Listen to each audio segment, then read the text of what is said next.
Astrid Naranjo, welcome to the American Glutton podcast. Thank you so much for having me. You are the anti-diet dietitian. I am. What does this mean? Let's get into that first, because does that mean you're body positive? I imagine you are to some degree, but like telling people they should just be happy with themselves. What is the position of the anti-diet dietitian? It is very interesting because everyone feels like that handle is a little bit of a controversial topic, mostly because I am someone who's very neutral with my approach to body composition, your relationship with food. Like this, that there are these two extremes. Either people completely hate dieting and they have a huge amount of hate towards anyone that wants to lose weight or wants to change the body composition or anything that has to do with tracking, dieting, calorie deficit. So that is one extreme. And we have the other extreme, which is the total opposite. Like if you need to or want to reach your goals, you have to be dieting 24/7 for the rest of your life, and you have to over exercise. You need to track your macros all the time for the rest of your life. Or like if you have some extra body fat, then you are unhealthy. So there is these two extremes, and I find myself kind of like right in the middle, trying to find a happy medium and just put these worlds in a place of peace where you can do both, and there is no need to that kind of thinking you have to take a side. And that's where I am coming from. Now my handle goes more to talk about why I hate aggressive crash dieting. So it's more like that anti-type of dieting Yeah. that I am against for. And I'm more so all pro for actual sustainable approach where you can do things in a pace that allows you not just to lose body weight and body fat in a way that doesn't feel like you have to make so many sacrifices and so many trade-offs that it becomes unsustainable and you burn out very quickly. But also the fact that the time that you have allow yourself to transition to become that new you that you're trying to become allows you to get to know more about yourself, helps you to change your behaviors, your habits. Like there is time for you to experience the journey rather than just going all in, restrict, avoid foods, exercise until you are unable to recover properly. That's where I am coming from, mostly from that anti-diet. And obviously dietitian, because that's my background. I was raised and born in Venezuela, South America. And then I did my bachelor's degree back then, about 14 years ago. And then I moved to Australia about 10 years ago and did a master's degree in dietetics and practice, and did a bit more on behavior change and everything that's related to getting your patient or your client to work with you rather than you prescribing what they need to be doing. So that approach has transformed the way I practice for the most part, not just with my online clients, but when I am in the hospital, I am talking with patients in a different way. Some people, even in the hospital, has mentioned, you're so different. Like there is something that you're doing that is unconventional. Like it's different when you're trying to work with a patient to find answers, to work through their behaviors and the resistance points to actually make them aware that there's something that they can do and go to the other side. You find with a lot of people, because I've done all the crash diets that were very popular, from the 80s and the 90s and the early 2000s and the mid 2000s even. Do you find that it's hard to kind of talk people out of that? Because I think that people have such an urge to get it done fast. If they've done crash diets in the past, they know, like, I can lose a lot of weight really quickly. And I think for myself, at least, I had built up blinders that I kept repeatedly regaining the weight. I just knew that I could lose weight doing that. So I would go back and do, extremely low calorie diets or liquid diets or something like that. Um, because I knew, like, the only goal, the only idea I had in my head is I just need to lose weight, and I know I can lose weight doing this, so I'm just going to do this again. I wouldn't think really beyond that. Is it hard to convince people to try your approach when I think we do have quite a big population that is in those shoes? It is very scary if I sit in your shoes to do something that you don't know if it's going to work. And especially if you have a history of dieting and regaining and failing and trying to attempt again. And you have found kind of the only one thing that feels like works for you, but trying to identify what the work for you means. Like, is it actually working for you if it's not really allowing you to maintain it forever? So it would be a matter of discussion how or like how working for you would would mean to you. Like, yes, it worked for just a period of time, and I did allow you to lose weight and okay, gain some momentum or feel positive about, like, there is hope that I can lose weight. But at the same time, it's not truly working for you if there's a point where you say, I am sick of this. I just don't want to keep doing this anymore because I'm tired of restricting. I am tired of saying no to my friends because I can't eat carbohydrates, or I can't just go out and do anything because there's so many rules and so many points of restriction that doesn't feel like you can actually make that as part of your lifestyle. So yes, any diet can work. And that is a big thing when we're trying to look at, well, what sort of diet approach is best? Like, there is no best diet. There is the one true fact that what works for you, what feels sustainable, what feels like you can put it in place and see yourself doing that for the next 5-10 years. Can you actually do that for that amount of time? And if the answer, an honest answer, is yes, I feel like I definitely can go all the way to 10 years to live the rest of my life doing this, perfect. Then that is the best approach. But for the most part, what we're sold in the fitness industry or just overall around us is, this is the diet. You gotta do this one because this is going to help you lose 12 pounds in the first 3 weeks, and then you're going to gain momentum. And like, there's a lot of selling points, which I understand why can help. Obviously, when you're trying to lose weight and you have failed so many times, when you find that one thing that allows you to see the scale drop, but there is nothing else but that only feedback, yeah, you can say, this is working for me. Like the keto diet, it will allow you to lose weight relatively fast, but people don't understand the background of what is happening underneath. Yes, a big of that weight drop, especially in the first few weeks, is glycogen and it's water. There's probably unlikely to be fat unless you are actually in a very true deep deficit.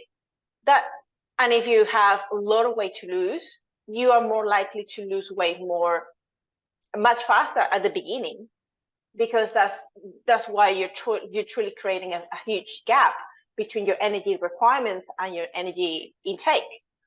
But that changes as you continue trying to attempt that, and then life gets in the way and things start getting like, oh, I can't do this if I am traveling, or I have my kids party. Now I can't enjoy this because I can't eat cake. So there are more things that start coming up, and you realize shit, this is not sustainable at all. I won't be able to do this in so many situations, that then you start cheating on your diet. That, oh, well, I'm just going to get off the diet today, and then you come back. But then this slip stops, and then it feels like you always have to cheat on your diet in order to try to fit in things in life. Or the other point is, fuck, I made a huge mistake. I binged, or you got so many urges and cravings because there's so many things that are restricted in the diet that at the end of the day, you lose that willpower of stopping and saying no. And you say, fuck it, I just want to eat this donut, or I want to eat pizza. And then because it's that comes from a scarcity mindset point of view, that you won't be able to have it again because it's a bad food, is restricted, then you want to eat it all. And you feel like there's not going to be a tomorrow. There's not going to be, this is the only day I will be able to eat it. And then that's what happens with that vicious cycle, and why so many people develop binge eating, for dieting and restricting history, trying to find the one way that will work for them, but it's not truly working for them. Well, yeah, that was basically my experience with keto. And I fully accepted that I was just not going to eat carbohydrates, other than a handful of vegetables for the rest of my life, that they were just going to be off limits and I would lose all the weight I needed to lose. And this was how I was going to live. And what happened every time I did it a number of times, is I'd get to like 40% of the weight I needed to lose, I'd lose, and it would just stop. I would no longer lose weight. And I would get really meticulous. I would count my carbs. I would be at like 35 grams of carbs per day total, and still no weight loss. And so then I just start restricting food while on keto and just be hungry. And then the weight loss would start again. And it was usually a couple of weeks into that where I was just basically hungry all the time, eating keto, but losing weight, that I would give up and go like, this is not sustainable. And I wouldn't even binge on carbohydrates. I would just start eating more meat and stop losing weight. It was very, very frustrating because I was totally sold that that diet could get me to my goal, that if I just ate that way, that I would lose all the weight I needed to lose. And it just was not true. So that was super frustrating. Let me ask you something. When you were doing that, what was the point where you realized this is not the way? Well, I did it a number of times. So I would lose, I had at that point when I started doing keto, when keto came on the scene, I had about 200 pounds to lose, and I would lose like 80 pounds on keto, and then it would just grind, and I'd have 120 pounds left to lose, and I wouldn't be losing weight. And I'd probably squeak out another 20 by making myself hungry by not eating enough. And then I would give up and gain weight. And then I realized that I was accidentally counting calories, without counting them, that I was doing a calorie conscious version of keto. And when I realized that, I thought like, well, why don't I start making calorie conscious meals that I like, that include carbohydrates? And I suddenly felt better in the gym, and the weight loss. And, I also had to get okay with weight loss taking a lot longer than I wanted it to take. That was another big thing. Yep. Yeah. It is huge when you have to realize that the speed that you want to get the weight off is unlikely or unsustainable, especially if there is a lot of weight that you want to get off. But the point is, especially when you're in those sticking points, is when you need the more self-awareness that whatever you're trying to do it's going to take time. Like your body won't change from one version to another version in just a couple of days, because that's not how your physiology or your body works. So even if you starve yourself completely, just water for a few weeks, yes, you will lose weight, but a lot of that will be muscle too. Yeah. So are worth those trade-offs? Do you want to lose weight or do you want to lose fat? So the other point is, and you mentioned that you started feeling much better in the gym. You started feeling much more like, I can work hard in the gym. Like I can train with more energy. I can feel like a stamina when I'm lifting and hit PRs. Like those things are so important to deviate your mind from just losing weight, and rather trying to start thinking, now I want to get stronger. And by doing other things, by default, sometimes weight loss happens anyway. So it helps to focus on these non-scale related actions and victories that allow you to really hone in what other aspects of my life I want to feel great in. Yeah. I want to be good and feeling great when I'm with my kids. I want to feel strong when I'm lifting something, or when I'm traveling. I have 3 different luggages and I can't carry them all. Or if the lift is broken, I can go on the stairs and I feel confident. I feel good. I don't feel like I'm running out of gas. Those things are so important, not just for the sake of living better, but also for your self-esteem and for your own ongoing empowerment that you can do hard things. And those little nuggets of positive wins allow you to continue moving in the right direction, because sometimes it's not just about the diet, it's about everything. Yeah. And whether that everything is allowing you to feel that you can continue doing that in a longer term.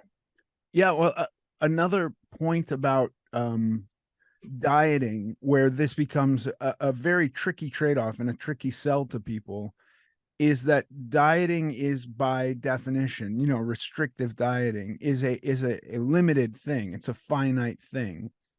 And so there's always that, like, that pot of gold at the end of the rainbow where you go, this is going to end and then I'm done, and really what you're talking about is restructuring somebody's life, which I think is a lot more, to take into account than just like, do this thing for 3 months. It's going to be really hard. It's going to suck. Or you're going to take some of the drugs they have nowadays and it's not going to suck, but do this thing for 3 months and then you're done. And then you can go back to living the way you live without putting effort into it, versus, you're going to have to make some changes that are kind of permanent changes.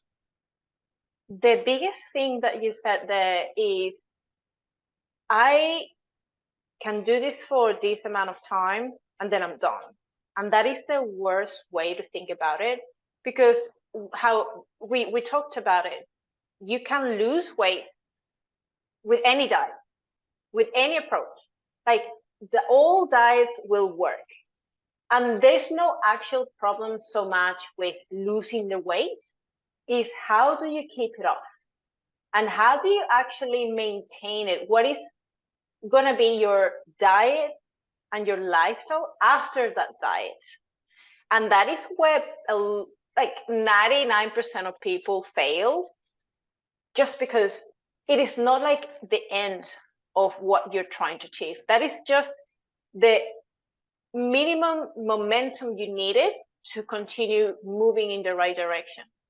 And if you don't see yourself in that period behaving and doing the things that you're implementing to lose the weight after, meaning that new version of yourself, that new identity, that I have to become that person that wakes up and trains in the morning or trains during the day 3 times a week, does resistance training, do does their walking, they eat 80-20 rule. 80% of their nutrition is mostly nutrient dense, nourishing meals, and they also have that allowance to get their 20% of soul foods that they enjoy.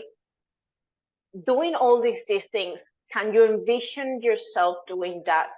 Not just now that you have to obviously include a calorie deficit, and you got to be smart about how you implement it so it feels like you can actually maintain that without sacrificing or putting at risk burning out. And then once you get to your goal, well, the only thing that I need to do is increase the volume of food, increase my calories, and find my maintenance calories, which, by the way, is not like a specific number. It's a range that is going to always vary depending on your overall lifestyle and physical activity. You don't need to be exercising and running in a treadmill every single day to burn calories, and you don't need to feel like resting days are a no for you. Like, you will get better if you find that happy balance.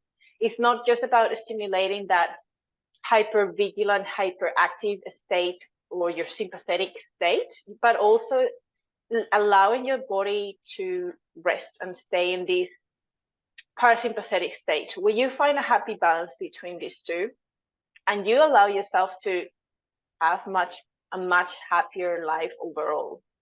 You're fun to speak with, and you're fun to live with. Right. Yeah. I mean, no, I've been on so many diets and put my family was miserable when I would go on a diet because I wasn't fun to be around, for the most part. And now it really takes a couple of months of serious dieting to get me deep into that kind of black hole where I'm thinking about food all the time. And then I go on to maintenance and chill out and get my hormones back in line, and then I can diet again if I need to.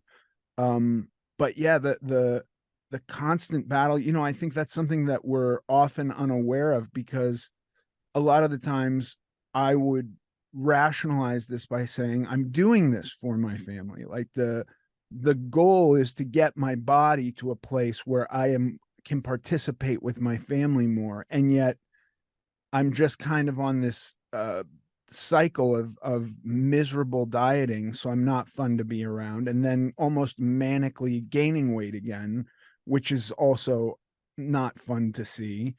And so I think that that's stressful, or was very stressful, to my wife and children for a long time. When you were able to lose a decent amount of weight, you felt, I am happy with the amount that I've lost. Were you trying to include or work on other aspects of your mindset to be able to make it work? I am today, and I have been for the last couple of years, but for the first 15 years of dieting, I was not. I wasn't thinking about it in those terms at all. I'm also a sober person. So for the longest time, I did think about my sobriety in those terms. Like I was abstinent from drugs and alcohol, and I needed to actively work on myself so that I wasn't going crazy. And I did not apply this to food for a long time. I don't know why. I just thought I could beat food by losing weight, And so I would do these really kind of ridiculous extreme diets, and I would adhere to them religiously to the point where I was miserable, not fun to be around for the most part. And then they would end. And during that time, I wasn't, there was no introspection on my behavior at all. There was no like self work basically at all. It was just, I considered it to be a very strictly physical thing. And now I kind of am attacking it in a different way. What are you doing now that feels different to before? Now I'm much more interested in my behavior, in the way I act and interact with things, in the way I use things, in I find that a lot of my urge to eat comes from anxiety or anxiousness or Mm. a dissatisfaction with the present time circumstances, whatever that means. And so I will go to food to feel better mentally. I don't do that anymore. Like that's a very off limits to me. So I am constantly questioning, am I hungry? And what am I going to get out of the food that I'm going to eat right now? Is this strictly for pleasure, or is this escapism, or is this because I'm nervous in a around a group of people I don't know, or am I bored and watching TV? So those are the questions I'm constantly asking because I want my behavior with food to be very different. And the other thing that I don't do ever now is I don't eat in secret. I used to not Mm. like people to see me eating, and I would find it much easier to binge eat if I was alone and there was no prying eyes around regulating me. And so I don't eat in secret at all anymore. That's the, look, I'm home alone right now and my wife is not here and none of my kids are here. I'm going to eat lunch by myself, but it's a different set of circumstances where I'm not Yep. doing it secretively. I totally agree. Those points are so commonly to trigger overeating or binge eating. And the biggest one that you mentioned is emotional eating that relies or on just food in order to escape from an uncomfortable emotion, an uncomfortable situation. And it kind of feels like food is the only way to escape because that's what you learn. That was your only solution. That's the only thing that you thought would be useful in order to feel better. But when you start learning about interoceptive awareness and more about yourself, and start asking yourself those questions, kind of becoming your own therapist at some point, and you like, what is going on with you? Like, why are you anxious? What specifically is making you anxious? So you start running through questions like, is this worth worrying about in the first place? Or am I making this 10 times what it is and I'm just overthinking things? Potentially, again, 80 to 90% of the time, we overthink and make things overcomplicated from what they are. And sometimes, obviously, we are scared of what can be on the other side if it's something unknown that we haven't experienced before. And we don't know what the other side looks like. So it is just like catastrophizing and thinking these different scenarios. And most times, the worst scenarios are the ones that trigger us to try to binge or escape or emotionally eat. But when you start asking yourself in the question and these questions, when you're in that specific moment, that gives you so much more power and allows you to answer your questions. Well, I don't think it's going to be that bad, but I don't know. I'm scared. Why are you scared? What are you scared of? Well, I'm scared of failing. I'm scared of someone thinking that I'm not good enough. Okay, but is that person important in the first place? Do you care if they will think anything about you anyway? People think shit about us anyway. So why are you trying to fit in? Then you start thinking about, well, because when I was a kid, I always was expected to be the best one. I was expected to do the things right, otherwise I would not get my mom's attention. I was a neglected kid, or my mom was emotionally unavailable. So I needed to do things to fit in or to grab her attention. So a lot of our behaviors without knowing could be coming from our childhood and from potential traumatic experiences while growing up. Like, I used to have a lot of rejection during my like while I was growing up. Like in school, I had a really, really good best friend, and suddenly she stopped talking to me, and I had no idea why. And that was a huge rejection. And then another thing happened that I was left like, what did I do? Like, there was no explanation. So it was always that fear of rejection that started building up to a point where I always felt scared of not fitting in, or that anytime I would be abandoned or left out. And those kind of behaviors start overriding certain actions. So then you take things up personal, you become overprotective of certain things. So you start becoming super robotic and you don't trust anyone. Or you can become on the other way, trying to be people pleaser to a point that it consumes you so much that it burns you out. And sometimes the only escape is, fuck it, I just need to find something that makes me feel better, and you end up binging. So all these long-winded conversation around the behaviors and our bringing is that emotional eating is a huge thing that I find that probably most of us struggle with. Now, some are able to develop this interoceptive awareness and get to a point where I can master this situation much, much better by understanding why am I feeling this way and what can I do about it. Can I actually change the root cause of what is driving this issue in the first place? Am I worried? Am I stressed? Am I sad? What is the root cause of this feeling, this emotion? And try to see if actually doing something about it can change the outcome.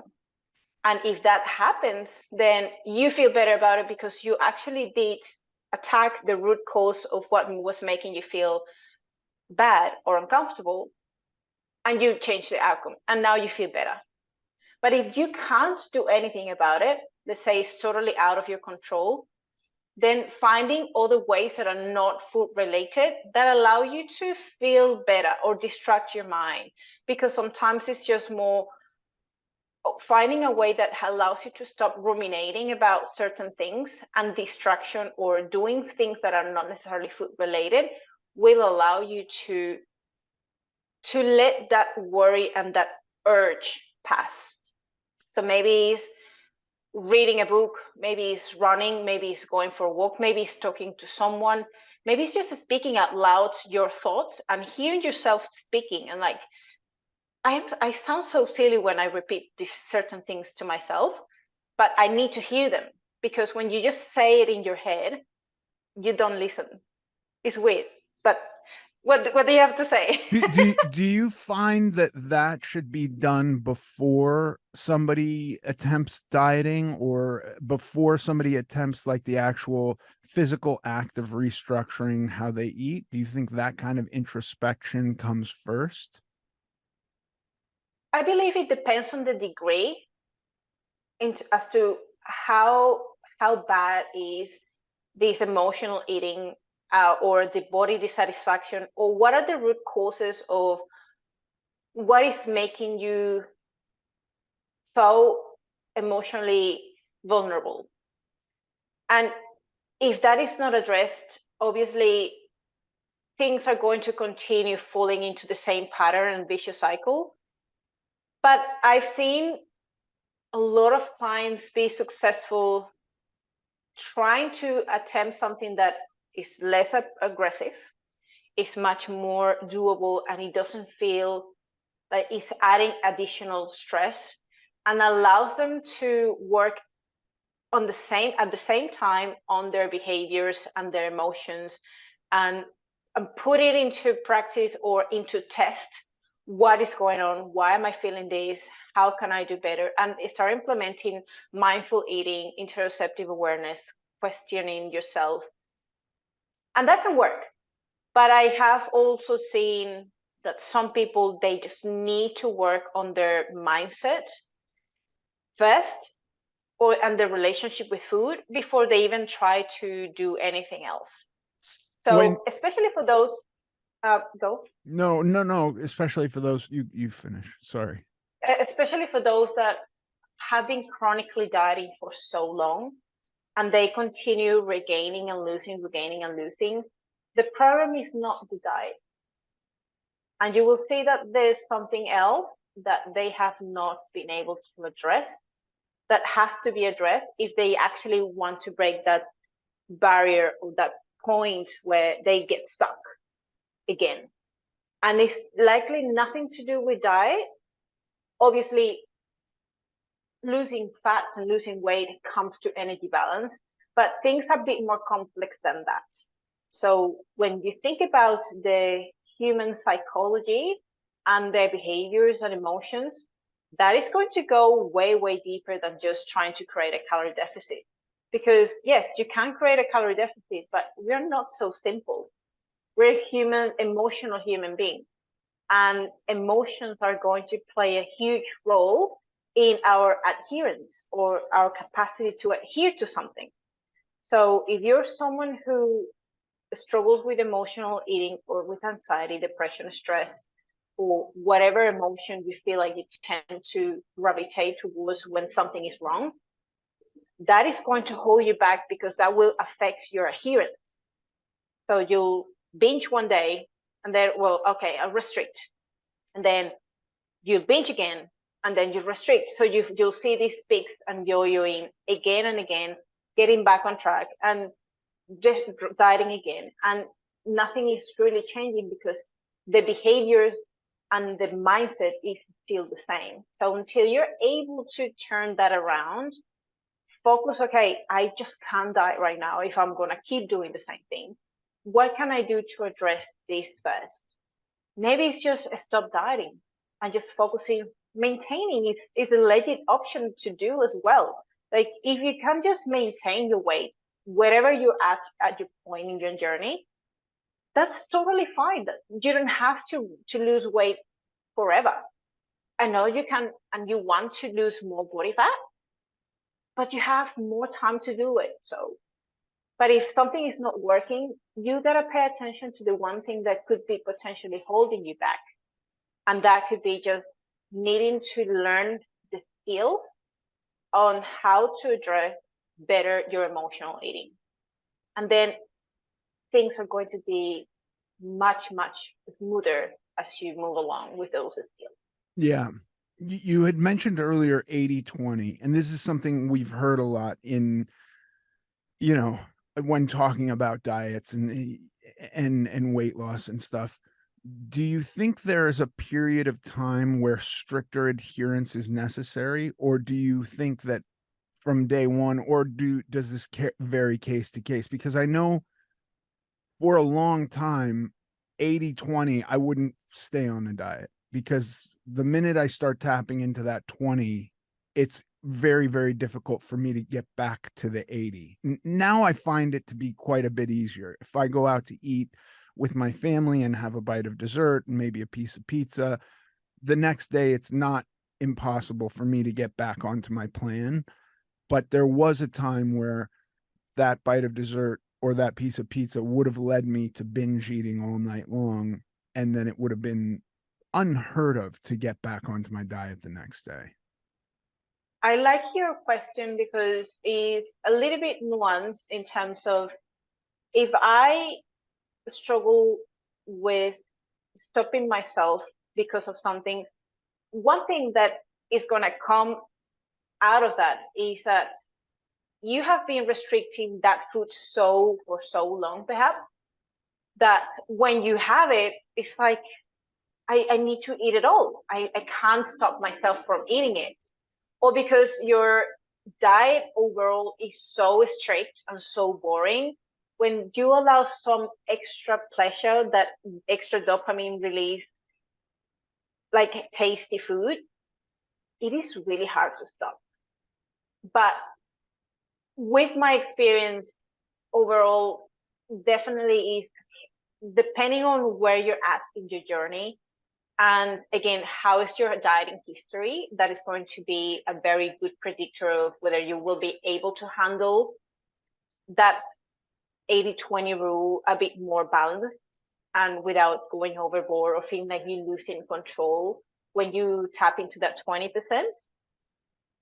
One thing that I like doing with some people, some clients, is allow yourself to have a piece of chocolate or a piece of food that you have always thought it was a bad food every day. That way, the main thing of that exercise is not to get you to feel like you have to do or eat chocolate every day. But the point is to make something that has been put into a pedestal of this is prohibited, this is a bad food, and I only get to eat it when I am going out or when it's a special occasion, but otherwise it is a no-go. So when you know that now it is something that you can eat every day, like sometimes like, do I really want it? Like it's there. It's like I always like using this example of going out with someone that you just met, and there is like this huge passion, and you just want to see them all the time, and you just want to devour them, and all things crazy happen. But you know that you may not see him in a week or 2 weeks. It's just like that dating stage. Same happens when you are eating something that you can't have all the time, because it's something that is there. Like, oh my God, chocolate. I just can't wait to have it in the weekend because that's the only time that I can have it. Same happens when you get married. Now you have the desserts or like that every single day is there. It doesn't change the taste. It doesn't stop being special, but because it's more normalized, then that passion, that desire is much more milder, and it feels like you could have it anytime. You can hug your wife every day. You can do whatever you want together every single day if you wanted to, but you sometimes decide like, hey, this is not the right time. We do it tomorrow, or hey, let's do that in the next 2 days. But I don't feel like doing this today. Same happens with food, and how your relationship with food and certain unattainable foods change in the perspective of when you marry these foods, like they are there all the time. They don't stop being super delicious and tasty, but they become more accessible. And then it's up to you to say, do I really want it today? I just, maybe tomorrow. And maybe tomorrow you come and see it again and like,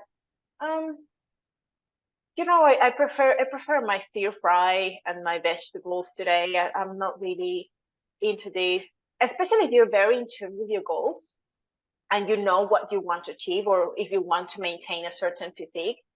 It's more like you have unconditional permission to have anything, but it's more up to you to choose and decide whether something aligns with it in an ongoing basis, or you decide not to.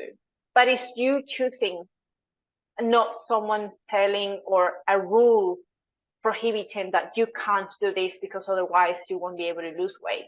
Like there are people losing weight just eating Twinkies. Like if you can eat Twinkies and lose weight, there's nothing wrong with eating certain bad foods. It's just knowing and improving that relationship with that specific food and changing that narrative around it.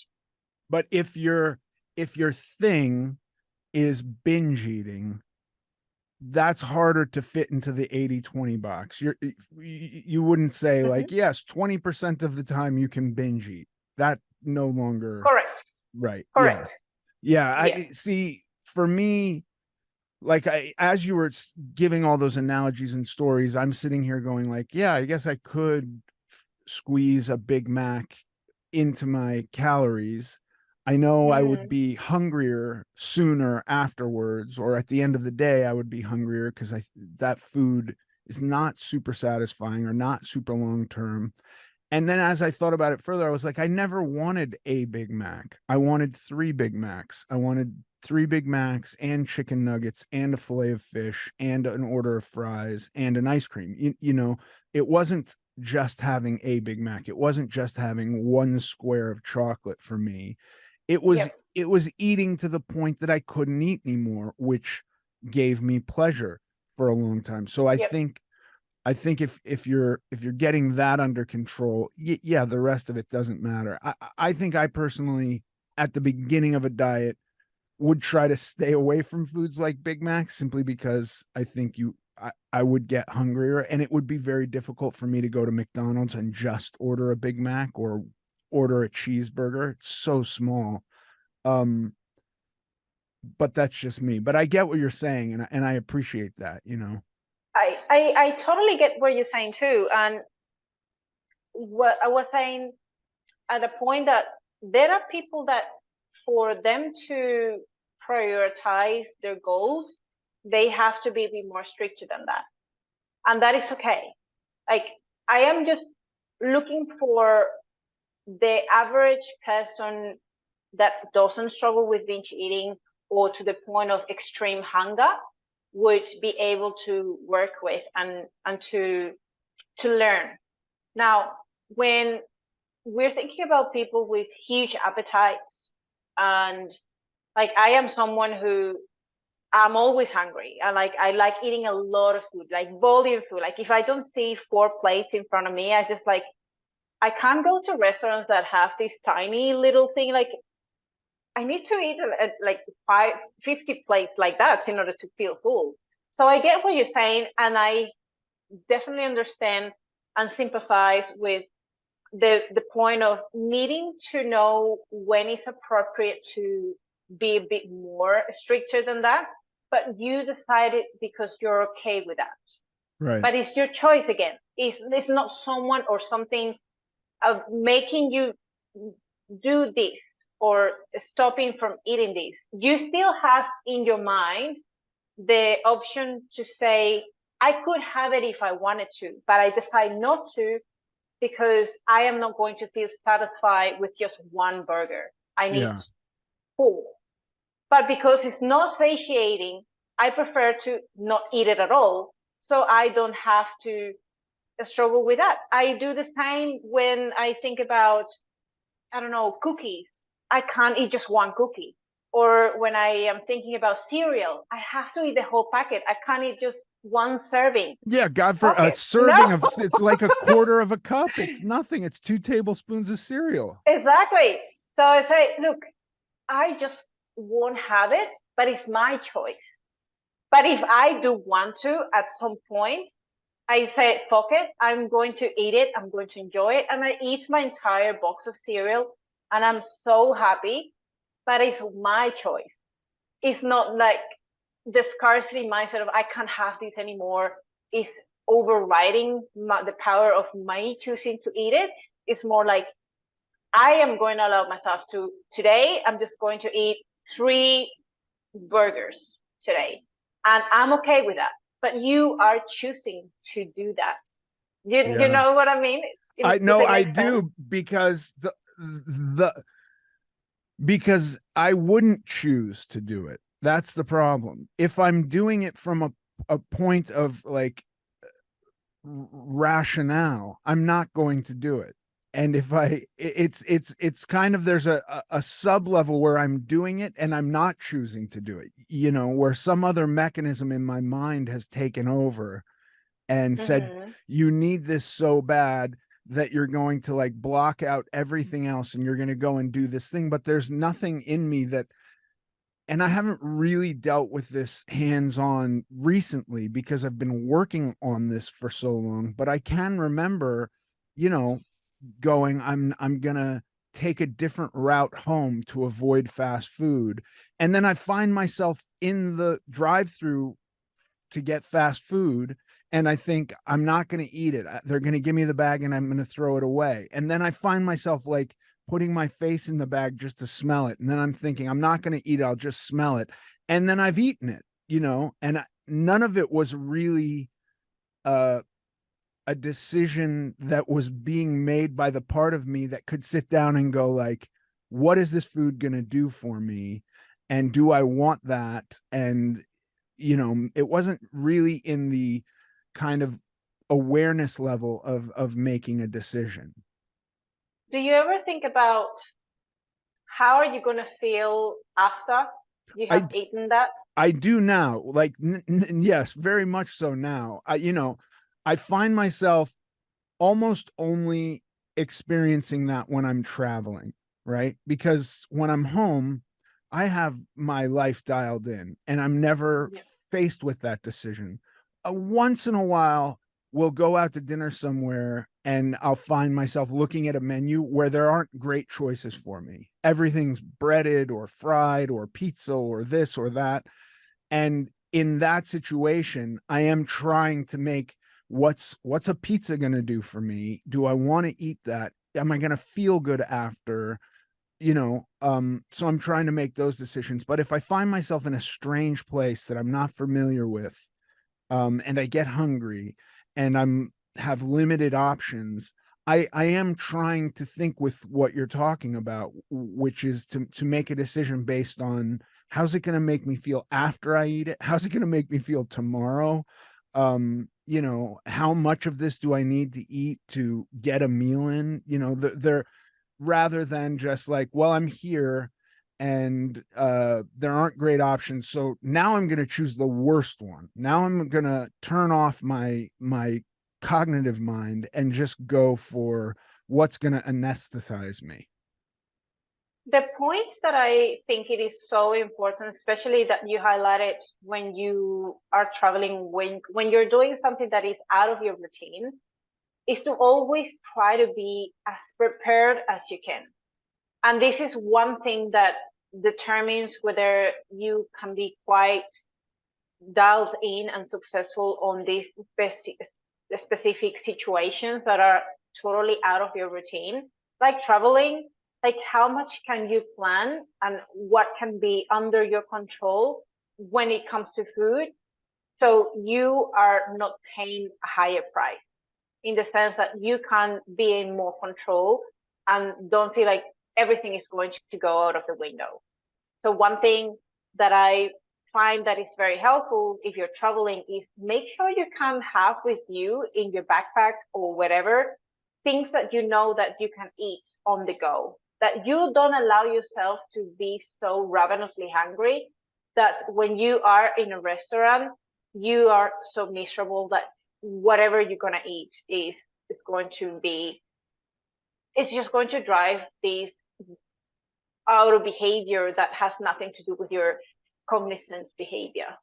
The other point, it would be more about, can you choose where to eat?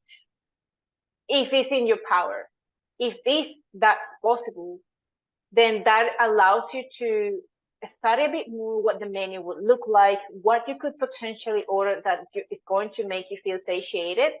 But leading up to heading or going to that place, to the restaurant, don't go starving. Because if you go hungry, that is going to set you up for failure. So one thing that I always encourage my clients and everyone that struggles with that, especially traveling, think about what is the outcome you want to get out of that event or going into a restaurant. Is it about a work meeting type thing? Is it a work relationship? Is it about making memories with your family, spend some quality time? So what is the role of food in that situation? And whether eating or not eating or putting a lot of attention on the food will make things better or may not allow you to live or fulfill the entire experience that you want to get of that specific situation. So if I'm going for a work meeting and food is there, what is the outcome of that event? The work meeting. It's not the food. Food is there just to be part of, just some appetizers, entertaining, but it's not the outcome that you're going for. Now, you're going with your kids to go to McDonald's and then there's ice cream. What is the outcome of that? Spending time with your kids. And maybe having and tasting some of those foods, but what is the specific outcome that you want to get from that? Is it the actual food? Is it the kids and the experience that you want to live with them? So when your attention to what you want to get out of those situations is dialed in into this, the specific outcome or what I want from this, allows it to be more dialed in into, I can just ignore, in the sense that you don't have to make food as a huge priority, and you can perhaps have something else before you go, so you're not hungry or you're not just food focused. I'm not saying to not enjoy the foods that you go, that when you go in a restaurant you try them and you, but because hunger is not present, then you just choosing to taste things here and there, but you're satisfied already. You come from a place where if I eat something, I'm gonna eat it because I want to give myself the treat of trying and tasting, but not because I'm hungry. Because the problem is when you are hungry, the only thing that is in your head is, I just want to eat until I'm sickly full, until I'm just like, I need to eat so much. And I understand you because I am exactly the same. But when I changed my perspective and like, okay, this is a meeting, oh, this is something I am going to meet with my brother I haven't seen in 5-7 years. I want to spend time with him. I want to laugh. I want to create memories. Food is there, absolutely. But I'm not going to just be focused on the food. I am going to enjoy some of that, but my attention and my focus is on the person. So I somehow, in my mind, I go, okay, this is what I want to get of that situation. And for that reason, sometimes I am not going to go hungry. Let me have something before I eat a sandwich or something that I know will fill me up and will reduce my hunger levels from 9 to 5. So, okay, I can eat something I enjoy here and there, but the food is not going to drive me crazy to a point that I am just binging and eating and like, okay, fuck everyone. I don't care. Yeah. Yeah. Astrid, this has been amazing. Thank you so much. It's been my pleasure, and I hope you could get some, I don't know, enjoy it, and there was something that you can take away from this. I think so. I think it's been a very productive conversation. Thank you. Thank you so much for everything. Well.